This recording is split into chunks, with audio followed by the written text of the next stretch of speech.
سردارنی جانتی تھی کہ یہی وہ کمزور نبض ہے جس سے وہ وارث کو بلیک میل کر سکتی ہے۔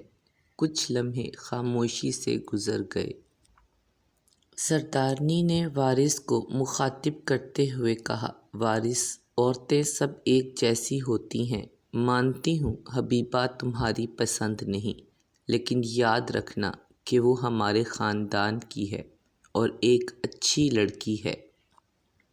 پھر جب وہ تمہیں بیٹے کا باپ بنا دے گی تو تمہاری ناپسند پسند میں بدل جائے گی۔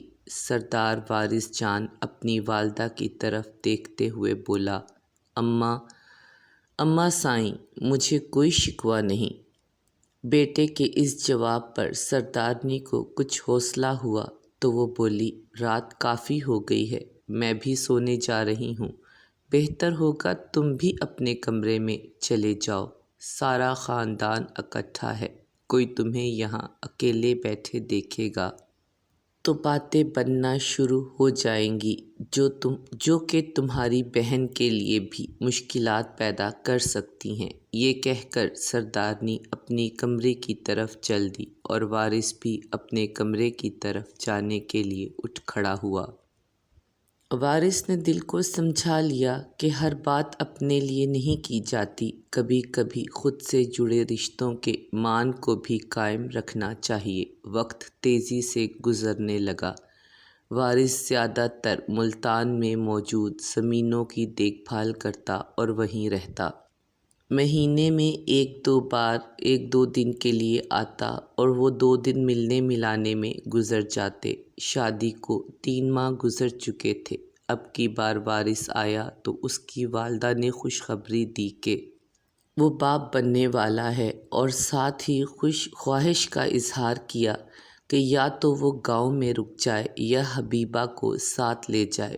وارث ایسا کچھ بھی نہیں چاہتا تھا، لہٰذا اس نے ماں کو سمجھاتے ہوئے کہا، اماں سائیں، یہاں سارا گھر حبیبہ کا خیال رکھنے کے لیے موجود ہے، وہاں کون اس کا خیال رکھے گا؟ میں تو سارا دن زمینوں پر رہتا ہوں۔ سردارنی جانتی تھی کہ وارث ٹال رہا ہے، مسکراتے ہوئے بولی، کوئی بات نہیں، کتنے دن بھاگو گے بیٹا؟ جب تمہارا بیٹا پیدا ہو جائے گا تو پھر دوڑے چلے آؤ گے، پھر پوچھوں گی تم سے تمہاری مصروفیت کے بارے میں۔ سردارنی نے وارث جان کے دل میں بیٹے کی اتنی خواہش پیدا کر دی تھی کہ وہ یہ سوچنا ہی نہیں چاہتا تھا کہ اس کی بیٹی بھی پیدا ہو سکتی ہے۔ ویسے بھی اس کے دونوں بڑے بھائیوں کے پہلی اولادیں بیٹے ہی تھے۔ بڑے بھائی کے 3 بیٹے اور پھر بیٹی تھی، جبکہ دوسرے بھائی کے 2 بیٹے اور پھر 1 بیٹی تھی۔ اس کی دونوں بڑی بہنوں کی بھی پہلی اولاد بیٹا ہی تھی۔ تو وہ کیسے سوچتا کہ بیٹی پیدا ہو سکتی ہے؟ وقت گزرنے لگا اور وہ دن بھی آ گیا جس کا سردارنی، وارث اور حویلی کے سب لوگوں کو انتظار تھا۔ خاندانی دائی کو بلایا گیا اور بچے کی پیدائش پر سب کے منہ بند ہو گئے، کیونکہ حبیبہ کو اللہ تعالیٰ نے بیٹی کی نعمت سے نوازا تھا۔ ساتھ ہی دائی نے ایک بری خبر یہ بھی سنا دی کہ بچی کی پیدائش میں اتنی پیچیدگیاں تھیں کہ حبیبہ اب دوبارہ کبھی ماں نہیں بن سکتی۔ کوئی بھی اس بچی کی پیدائش پہ خوش نہ تھا، اور حبیبہ کے دوبارہ ماں نہ بننے کی خبر نے تو حویلی میں ایک ماتم کا سماں پیدا کر دیا۔ وارث جان جب بیٹی کی پیدائش کی خبر پہنچی تو ماں کے پڑھائے بیٹے کے سبق نے اسے گاؤں آنے سے روک دیا۔ سب کی بے توجہی اور اپنی محرومی کا سن کر حبیبہ بیمار رہنے لگی، اور چند دن بعد وارث جان کو اطلاع ملی کہ حبیبہ دنیا فانی سے رخصت ہو گئی۔ وارث جان حبیبہ کی آخری رسومات کے لیے آیا ضرور، مگر اس نے ایک بار بھی اپنی بیٹی کے بارے میں کسی سے نہ تو پوچھا اور نہ ہی اس سے ملاقات کی۔ وارث جان اب گاؤں کم ہی آتا، مگر جب آتا بھی تو اپنی بیٹی سے نہ تو ملتا، نہ ہی اس کے بارے میں کسی سے بھی کچھ پوچھتا۔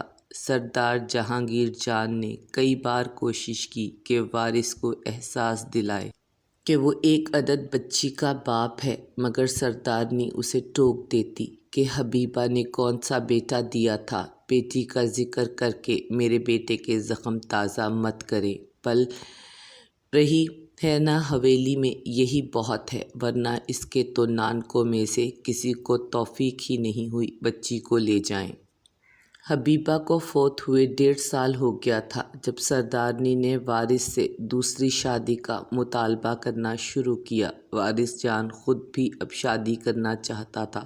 اس نے سردارنی کی بات مانتے ہوئے کہا، اماں سائیں، لڑکی میری ہم عمر نہ بھی ہو تو مجھ سے زیادہ بڑی نہ ہو۔ سردارنی نے خوش ہوتے ہوئے جواب دیا، لڑکی تجھ سے صرف 2 سال بڑی ہے، ماں باپ مر گئے ہوئے ہیں، 3 بہنیں ہیں اور 1 بھائی ہے، میری دور کی خالہ کی بیٹی ہے۔